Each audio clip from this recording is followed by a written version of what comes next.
Hello tout le monde, j'espère que vous allez bien, moi ça va bien. Toujours bien.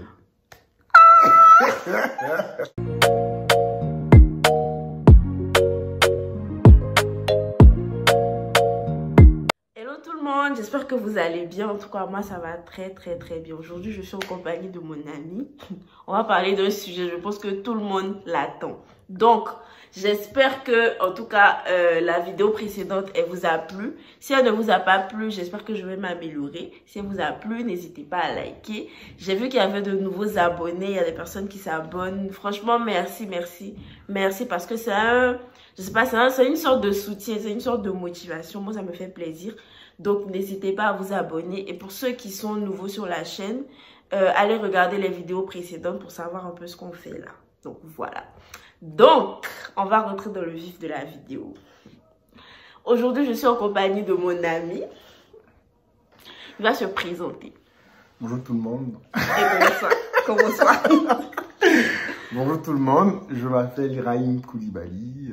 Il y en a qui me connaissent sous le nom de Kingelman, qui est un autre de mes prénoms, voilà. Et aujourd'hui, en fait, je suis avec Milo pour vous parler des tracas administratifs en France. Ouais, en fait, j'ai longtemps réfléchi à cette vidéo-là. Je ne pouvais pas la faire seule, en fait. Et puis, je me suis dit que c'est la personne idéale pour... Parce que... toute la connerie, là, ça lui, ça arrive. Donc, je me suis dit que c'est la personne idéale. Donc, aujourd'hui, on va essayer de vous lister tous les tracas. En tout cas, minima, quoi. Ouais, en tout cas, soyez prêts parce que... ne pensez pas qu'on se lève comme ça. Genre, quand on vient en France, là, c'est tout beau, c'est tout rose. Déjà, même au commencement, Campus France, là. Ça vous montre déjà les couleurs de ce qui vous attend ici. Campus France, là, c'est le purgatoire. C'est là. Vous entretenir de Campus France. Déjà, Campus France, ce qu'il faut savoir, c'est que... en gros, c'est la plateforme avant le visa, tout ça. Quand tu es en terminale, en fait, c'est la petite terminale, je crois. En fait, c'est quand tu veux venir après, juste après le bac, tu commences en terminale. L'année de ta terminale, voilà. Et quand tu es en première année, que tu veux venir en deuxième année, tout ça.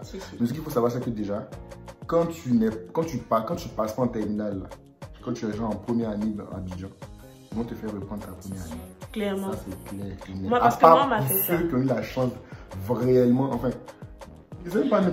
En fait, c'est quand tu viens, tu sais que quand tu viens à la fac, ici là, il n'y a pas une histoire de chance. Forcé, tu vas reprendre ton année parce que les facs là, elles ont besoin de tes bulletins du premier semestre et du deuxième semestre. Sauf qu'on sait qu'en Côte d'Ivoire, les bulletins de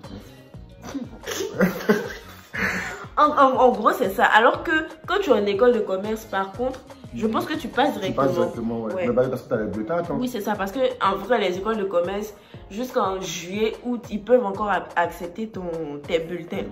Mais à la fac, non. Moi, en tout cas, c'est ce qu'on m'a fait. On m'a fait reprendre ma troisième année, bien que j'ai déjà eu ma licence. On m'a fait reprendre ma troisième année. Moi aussi, parce que je venais à la fac, en fait. Mais moi en fait, j'ai fait Campus France 2 fois. Bah oui, la base raconte.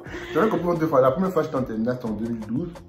Et quand j'ai passé mon bac, j'ai postulé dans 3 écoles. Toulouse, Bordeaux et Paris. Toulouse, Bordeaux, Lyon. Dans 3 villes, mais dans 3 écoles. Dans 3 villes pour les 3 écoles, quoi. Mais attends, pourquoi 3 écoles? À mon goût, c'est quoi? Combien d'écoles? Non, moi j'ai fait plus de 12 écoles. Bah, c'était pas le cas en 2012. Non, mais c'est vrai. Et même en 2013, quand il est repassé, c'était 3 écoles. Ah bon? Oui. Parce qu'en 2013, j'ai fait Clermont, Bordeaux et puis Toulouse. Ah. Bref, en tout cas, en 2012, quand j'ai passé, les 3 écoles, sur les 3 écoles, il y a 2 qui m'ont accepté, Toulouse et Bordeaux. Toulouse et Bordeaux, voilà. Et j'ai choisi Bordeaux parce que Bordeaux, c'est ma ville de prédilection. Non, Toulouse, c'est mieux. Ou pas? Ça, c'est un autre débat, on va en reparler après. Du coup, quand j'ai été accepté à Bordeaux, et je ne savais pas trop comment me dire. Enfin, déjà même, je suis allé à une journée porte ouverte de Campus France. Et c'est là qu'ils nous ont dit, ouais, il faut faire avec le site, tout ça, tout ça. Parce que moi, il y a une journée porte ouverte qui se tient toujours en janvier. Je ne sais pas s'ils ont changé. Du coup, si vous avez l'envie, si vous êtes encore au lycée et que vous avez envie d'aller en France, il faut faire ça journée porte ouverte, qui est très important parce qu'on vous apprend comment faire vos CV, une lettre de motivation, etc. Je ne sais pas comment ça s'est devenu maintenant, mais en tout cas à l'époque. Ouais, moi c'est vrai que moi aussi c'était ça fait trop genre le mec. c'est eux qui m'ont dit, ouais, mais il faut une lettre de motivation, tout ça, un CV. Alors que moi, franchement...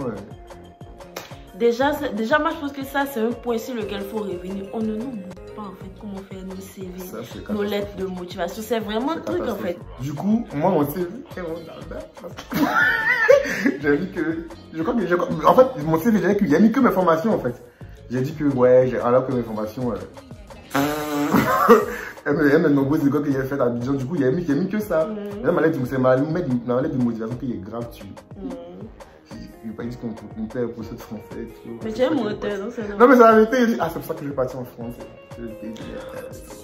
Tu peux pas être prof de français, donc tu vas aller en France. Et lui, il m'a dit. Juste si ta maman était prof d'anglais, tu allais aller en anglais. Oui. Il a dit non, il a dit que mon père m'a inculqué l'amour pour la France. Wouh! Hey, François, le français. Non, mais elle s'est appris, hein. Ouais, ça s'est bien passé et tout. Et du coup, c'est cette lettre de motivation qu'on envoie aux écoles. Et c'est les écoles maintenant qui acceptent en premier tes bulletins. Et vu que je suis en terminale et bonne élève, ça s'est bien passé. Et du coup, qu'est-ce qui s'est passé ensuite? Ouais, et du coup, j'ai fait l'entretien. Et à l'entretien, par contre, ouais, il faut savoir qu'à l'entretien, elles sont grave mal élevées. Ouais. Enfin, elles sont pas grave mal élevées, elles sont au taquet. Comme en fait, c'est des Français, quoi. Genre, ils te répondent, ils te parlent pas mal, mais ils n'en pensent pas moins, quoi. Mais faut pas les faire. Pour faire, ça, ils fatigués. Et puis, il faut vraiment être aguerri. Moi, je trouve qu'il faut vraiment être prêt. Il faut savoir ce que tu vas dire. Exactement. C'est comme moi, je me rappelle que j'avais fait des fiches. J'avais fait des... Oui, j'ai fait des fiches avec toutes les questions. Puis, je m'arrête. J'ai fait des fiches avec toutes les questions. Puis, je m'arrête, je parle. Moi, je me pose des questions, je parle. Parce que on m'avait trop bien renseigné, en fait. On m'avait dit que, franchement, 80% du travail, là, ça se fait, en fait, à l'entretien. Parce que c'est eux qui vont déterminer, c'est eux qui vont mettre, je sais pas, des commentaires aux écoles, là, pour dire celui-là, oui, il est prêt. Oui, exactement. Donc, c'est très, très important. Et c'est ce qui se passe réellement, en plus. Oui. Parce que moi, justement, elle m'a demandé, justement, c'est elle qui m'a mis la puce un peu à l'oreille pour le logement. Parce qu'elle m'a demandé, il me rappelle la question, elle m'a fait, mais monsieur Koulibaly, vous voulez aller en France, comment vous allez Où est-ce que vous allez loger? Où est-ce que vous allez loger? Et j'ai dit, je sais pas, c'est mon papa qui gère. Elle a dit, ah bah faut savoir parce que c'est votre... Tu as chié dans la direction du fond. Un peu comme... Elle m'a répondu, faut savoir parce que vous n'avez pas dormi dans les amphis. Et ça m'a fait mal. Hey. J'ai dit ça à mon chat, il s'est caché. Yeah, hey. Non mais en fait c'est pour vous dire en fait qu'il faut vraiment savoir à l'avance les questions en fait. Genre, faut être vraiment préparé parce que quand vous vous reprenez de la merde. Elle vous répond de la merde. C'est comme ce que j'ai dit dans la vidéo où je parlais des étudiants en français. J'ai dit qu'il y a une petite fille qui est venue à l'entretien et on lui a demandé pourquoi tu veux venir en France. La petite dit que elle sait pas que c'est son papa qui lui a dit de venir. C'est comme ça là. En fait, elle venait de Sainte-Marie. Du coup, tu sais que la petite travaille bien, elle est intelligente. Mais si elle sait pas ce qu'elle va venir faire. Et eux, justement, c'est le... Je sais pas comment mon papa qui est venu en France, il vient en France. Tu sais pas ce que tu es venu faire en fait. Ah, il vient de tes études, elle aussi, un peu jeune. Mon papa, tu es venu de venir. Donc, toutes les questions que tu lui poses là. Ah, c'est mon papa, c'est mon papa, c'est mon papa, c'est mon papa. C'est ton papa, tu es venu. Ça, moi, c'est que vraiment, mon papa m'a gueulé. Non, mais en vrai. Mais après, tout s'est bien passé. J'ai été accepté par Bordeaux, j'étais trop content. C'est beau, je qu'en plus, France là, ils se chargent que de la partie école. Si. Tu as vu des fêtes à partir école là. Ils sont fous de toi concrètement. C'est fini. Ouais. Parce que moi, j'étais accepté à Bordeaux, j'ai de la famille en France, mais c'est à Paris. Du coup, pour le visa, on me demandait l'hébergement. Sauf que ma tante a envoyé une attestation d'hébergement. Mais vu que je ne vivais pas à Paris, ça a été compliqué. Du coup, on a fait le premier visa en juin. Non, on a pris le premier rendez-vous pour juin et il y a une amie à papa qui a dit que si c'est une attestation d'hébergement de Paris, ça va pas servir à grand chose en fait. Du coup, il faut vraiment chercher quelqu'un à Bordeaux qui peut trouver une maison. Tu connais cette personne à Bordeaux? Je connais ça très bien. On m'a montré ça. On a envoyé l'argent. D'abord, elle m'a donné les sites pour chercher les logements. Et vu que mon papa connaît un peu, on a cherché, on a trouvé un bon truc pas loin de l'école et tout ça. Ça coûtait 400 € plus la caution, tout ça. Et mes tontons en France ici, on donnait les papiers pour être garant. Tout ça. Franchement, un truc bien structuré, la fille. On lui a envoyé l'argent. On me demandait d'où est l'argent jusqu'à aujourd'hui. C'est à qui? Tu connais la fille, oui? C'est une amie. Une amie. Elle a dit que... La maman, bien. Bref, en tout cas... Foufa, les gâteaux. Moi, j'étais dans le stress et tout. Et le jour J, j'attendais qu'elle m'envoie juste le papier pour le logement, en fait. Franchement, elle m'a pas envoyé. Et du coup, j'ai fait ma demande de visa. Non, mais c'est... Sans ça, elle, juste la station d'hébergement de matin. Donc, c'est dit que ça va passer. Visa refusé. Tu dois retrouver où? Je sais pas. Il a pleuré d'elle. Non, mon visa, ça m'a fait mal. En fait, ce qui me faisait mal, c'est que... Tu vois, quand tu es en terminale, là, après, à chaque fois, les gens te demandent. Ah, moi, l'année prochaine, c'est Bordeaux. Ouais, Bordeaux, je fais droit et tout, à Bordeaux et tout. Comment ma soeur était en terminale. Du coup, comment on disait, quand tu discutais, là, ça va finir l'année prochaine, moi, je suis à Bordeaux. Vous allez rester obligé. Une personne de confiance, parce que vous pouvez connaître la personne et la personne n'est pas de confiance. Une personne de confiance qui vous donne les vraies informations. Parce que ce qui est de vous dire là, juste que je m'appelle même remboursé. 4 seront les. Des fois que c'est très piqué là. C'est pas ça? J'ai envie d'aller la trouver là-bas à Bordeaux, la frapper normalement. Moi, en tout cas, je connais quelqu'un qui a demandé son visa avec une réservation d'hôtel. Donc, c'est pas tous ceux qui viennent directement qui ont une maison, qui ont un logement. Et même ceux qui viennent et qui ont un logement, on va dire, sur Paris en tout cas, qui logent par exemple chez tonton, chez tata, à un moment, tu seras obligé de trouver un voilà, appart. tu veux trouver ton appart. Maintenant, c'est la partie là où tu dois trouver le logement. La partie du logement là. Déjà. Il y a trop de choses à faire. En tout cas, la France, avant nous voyons faire nos photos là. Pourquoi je vous dis ça? Déjà, pour trouver un logement, ils te demandent, quand tu es étudiant, d'avoir un garant qui gagne 3 fois le montant du loyer. En fait, il faut préciser, quand tu es étudiant et même quand tu travailles. Et même quand tu travailles. Quand tu travailles, c'est quand tu n'es pas solvable. Quand ils disent solvable, c'est en mode, quand tu ne fais pas les 3 fois de loyer. Oui, c'est ça. En gros, si ton loyer coûte 1 500 €, il faudrait que ton garant gagne 4 500 € minimum. Parce qu'on ne parle pas assez les tontons là. Eux, ils pensent que quand on dit que tu es garant. En tout cas. Quand on dit que tu es garant, ça veut dire qu'à la fin du mois, c'est toi qui payes le loyer. Alors que ça n'a rien à voir, c'est juste pour avoir. Ou bien quand tu as déjà dit que, ah, Toto, moi en tout cas, je suis tombée sur ma tante, franchement, elle n'a pas fait de problème. Non, mon perso. Mais il y a des. Faut pas struggle pour rien. Oui. Moi, franchement, elle tombe un garant. Que les dit. Mais il y a des amis dont les garants là. Tu appelles, tu dis que, ah, tata, franchement, mais Toto. J'ai trouvé cette maison là, me demande au garant. Il n'y a pas l'argent des. Il y a ici, je me débrouille, il n'y a pas l'argent. Il n'y a même pas l'argent. Il n'y a pas l'argent même. Ou bien. Quel papier? Quel papier? Ça là. C'est quel papier? Toi, tu sais que ici, là, il me cherche. J'enchaîne le boulot là, je ne dors pas. Il n'y a pas l'argent des. Moi, personnellement, il y a trop de chansons sur moi. Non. Franchement, moi, il struggle surtout sur le déni des faciès. Oui. Tu arrives. Déjà. Par contre, c'est pour vous? Si, c'est ça. Ah bah, ça sera pas possible. Parce qu'au téléphone, on ne peut pas savoir si on peut pas savoir. À moins que tu aies accent prononcé fort. Alors que moment quand il appelle comme mon dernier chocolat, il peut vous montrer comment il fait. Allô, bonjour. Excusez-moi de déranger, en fait. J'appelle concernant l'appartement dans le 15e, 1500 € et tout. Ouais, c'est pour moi, ouais. Vous gagnez 3 fois le loyer? Non, je gagne pas 3 fois le loyer, mais j'ai un garant qui gagne. Ah, ok. Parfait, visite quand? Ça marche, merci. Tu peux savoir.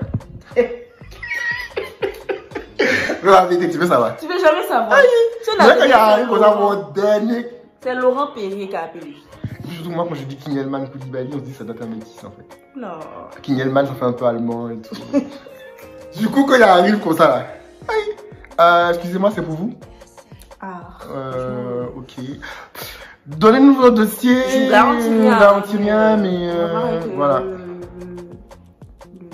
Le propriétaire, s'il est d'accord ou pas. Laisse tomber. Jamais. Il y a une autre affaire aussi. Quand tu as gagné une maison là, et puis que tu es parti. Problème en met ta tête. Là, elle fait d'eau là. Il te dit que l'eau est gratuite. Maintenant, quand tu sens, tu dis que tu as dépassé le quota. Par contre, tu sais que moi, ça m'est jamais arrivé à faire d'eau là en fait. C'est ça que tu ne l'as pas beaucoup.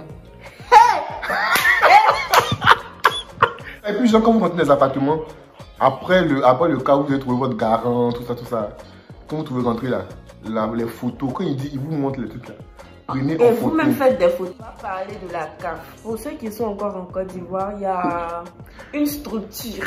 C'est une structure étatique N'est-ce pas? Établi pour les personnes en difficulté. En tout cas, la CAF, là, c'est pour aider pour le loyer. Et la CAF, c'est en fait c'est la caisse d'allocation familiale. Voilà. Donc, pour pension, ils aident aussi pour le logement. Oui. Après, je crois qu'il y a une prime de salaire. Une prime d'activité. Une prime d'activité. C'est pour les personnes qui travaillent et qui ne touchent pas beaucoup. Mais c'est pour les Français ou même les étrangers? Moi, ils disent que c'est pour tout le monde. Moi, je connais des étrangers qui touchent. Mais moi, quand j'ai essayé de faire ma simulation, ils m'ont dit que je ne suis pas seul. Je ne peux pas profiter. Ah, ouais. Je pense que tu ne peux pas toucher la... Ah, si quoi, qu'il y a des gens qui touchent la CAF et la activité. Oui, je connais quelqu'un qui touche les deux. En tout cas, moi, ils m'ont dit que je ne peux pas faire. Quand tu as l'activité, c'est 200 euros. Quand tu gagnes combien? Oui. Les gens, et puis ça sort le même jour que CAF. Donc CAF ça peut venir 300 euros. Il y a des gens qui vivent de ça. Il y a des gens qui sont là, ils ont RSA. Il y a des gens dans leur 5 là. Et en tout cas, c'est pour ça qu'ils sont. Ils travaillent dans une banque, le 5 là. Oui, il y a des gens dans leur 5 là. Parce qu'en fait, pour la petite histoire, la CAF donne l'argent le 5. Donc c'est-à-dire que. Le 5 du mois. Le 5 du mois. Donc c'est-à-dire que le 5 là, il y a des gens qui touchent pension alimentaire, qui touchent prime d'activité, qui touchent aide au logement. Et puis tous RSA. C'est ça là qui donne des boutons à Marine Le Pen. Je pense que ça aide. En tout cas, la CAF dans la rubrique aide au logement, là, ça a fait. En tant qu'étudiant, sur moi, si la rubrique de la CAF, c'est vraiment chepo. Parce que la CAF aide même. De façon, la CAF aide là. C'est comme ça là. Quand tu as un petit problème, tu dis que ah, j'ai là la CAF, faut partir. Ils vont casser bas de vitesse là-bas. La CAF. Déjà, même les agents là. Je sais pas si au recrutement, on leur dit que dites-nous votre plus grand manque de respect. Ça vous savez ça. Il a dit que le rang, la queue. Est-ce que vous voyez essayer déjà? Sérieux, ça, vous en avez payé. Pour aller payer facture, vous avez juste essayé déjà. Ou tu arrives comme ça, tu dis que, attends, il y a aller voir la CAF, franchement, il y a des problèmes. Quand tu arrives, tu vois le rang. Donc, je cherche une autre solution. Et puis là, si ton titre de séjour, c'est du 1er janvier au 31 décembre 2020, je ne sais pas pourquoi 2019. Il faut que, c'est-à-dire que le 1er janvier 2021, santé. C'est fini. C'est fini. Touche plus rien. C'est pour ça qu'en France, là, moi je trouve qu'en France, là, ils sont mal élevés. Mais faut y prendre tôt avec les choses. Franchement, si tu t'y prends tôt, c'est vrai que leur manque d'éducation, ça ne va pas changer. Ils sont mal élevés. En fait, ils manquent trop de tactique. Les gens de la CAF parlent mal d'eux. Hey. Les gens de la CAF, moi je trouve que la CAF, ça va. Hey. Oui, j'entends ma dire ma soeur. C'est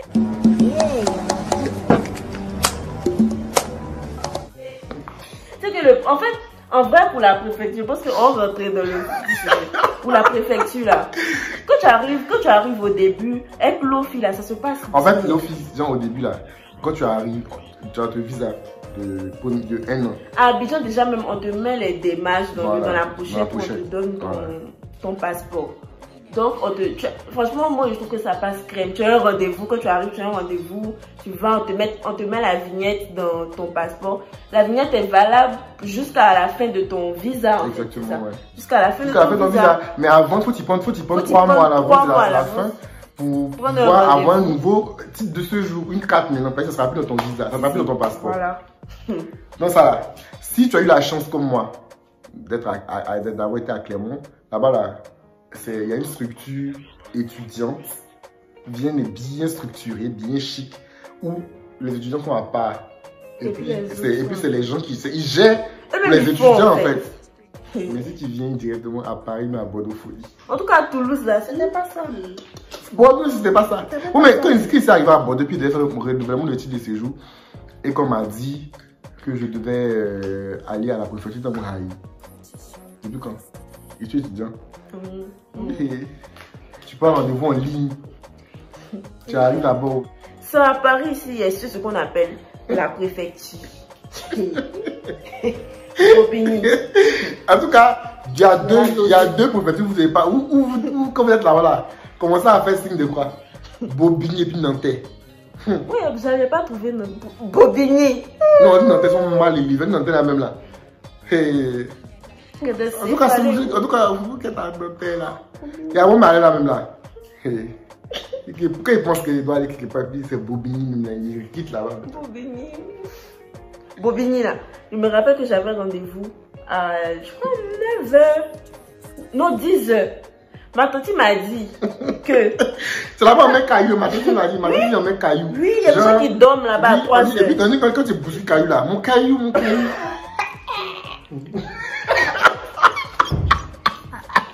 Attention, mon caillou, vous voyez pas ou pas? Est-ce qu'on fait en France ici là? Tu sais que quand je suis arrivée, ma tante m'a dit qu'elle part au travail, elle se réveille tôt pour le travail. Qu'est-ce qui est arrivé là? Tu n'as pas rendez-vous pour aller à la préfecture. J'ai dit rendez-vous à 10h. Elle dit, ah, c'est à 9h qu'elle partir. J'ai dit, ah, elle dit, oh, d'accord, qu'à ce soir. Je me suis dit, à ce soir, mon théâtre, compris. Mais moi, il m'a dit qu'il y a rendez-vous à 10h.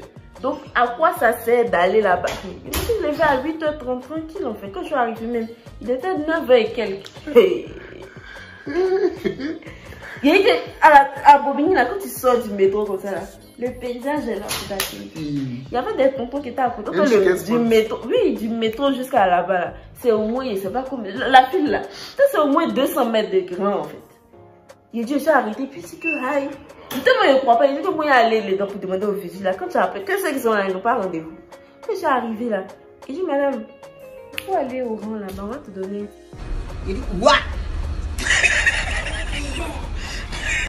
J'ai dit, hé! Je dis, mais j'ai rendez-vous. Il dit, allez. Rendez-vous là, c'est juste une formalité en fait. Allez! Que de toute façon, mais même si tu as rendez-vous à 10h, tant qu'il n'est pas midi 30, ils ne vont pas te promettre que tu as rendez-vous à 10h. Mais ça, moi, ça paraît c'est vu. Oui. Les étudiants là, franchement, c'est vrai qu'on critique beaucoup la préfecture, mais il ne faut pas attendre que ton titre de séjour finisse demain pour vouloir prendre rendez-vous en fait. Parce que parfois, là, tu peux avoir des opportunités que tu peux pas louper en fait, mais juste parce que tu n'as pas un titre de séjour, mais tu n'as pas un récépissé, tu vas louper ces opportunités. Tu peux avoir travail. Et puis maintenant, là on te dit, ah mais franchement on veut te prendre un CDI, mais ton titre de séjour expire, je sais pas, dans 1 mois, on fait comment? Tu veux prendre rendez-vous. En tout, tu sais très bien que quand tu allais prendre rendez-vous, peut-être que c'est dans 3 mois que tu as trouvé rendez-vous. Genre en fait, si ton titre de séjour expire en juin, essaie de prendre rendez-vous en mars, février. Ouais, bon ouais. Un autre sujet aussi pour les alternants.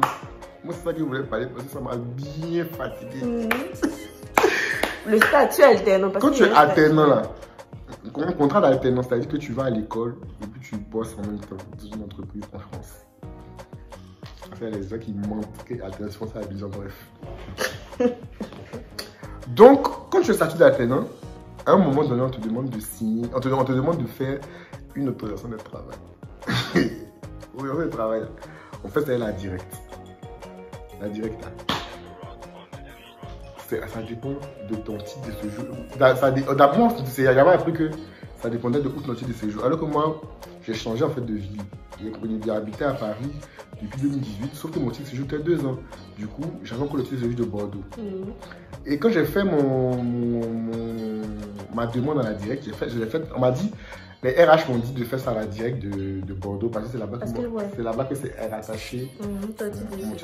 Ne faites jamais cette erreur-là. Où ton entreprise est là.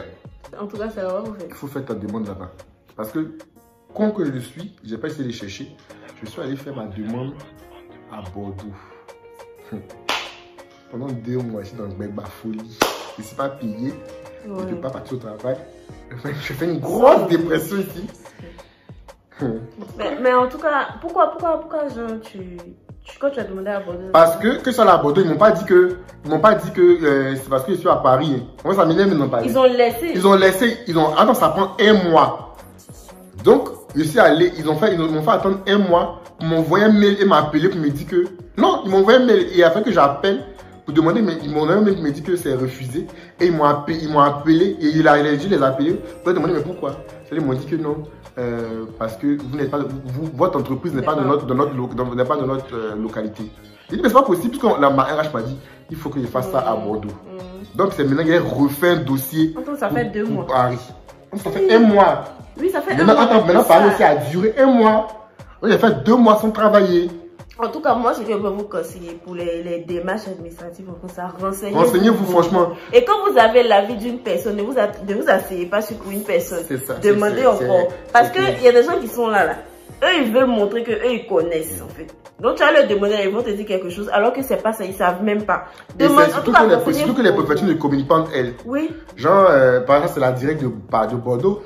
Elle aurait pu transférer mon document à la préfecture de Paris, à la directe de Paris, au calme, en fait. Mais non, il faut que tu refasses les démarches parce que ouais, c'est déjà la fin de la vidéo. Je sais très bien que vous ne voyez pas le temps passer comme nous. Mais en tout cas, nous on a passé un très très bon moment. On a eu des souvenirs. Moi, mais il y a des choses que je n'ai plus me souvenir. Mais il faut aussi évaluer ça.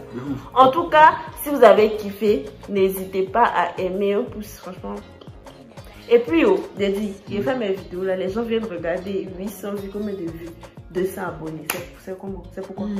C'est un saucé. Abonnez-vous. C'est sorcellerie. Parce que on dirait on paye. C'est sorcellerie, puis pas comprendre que tu viens regarder et puis tu n'aimes pas. Il y a quoi? Mais si tu n'aimes pas, aime.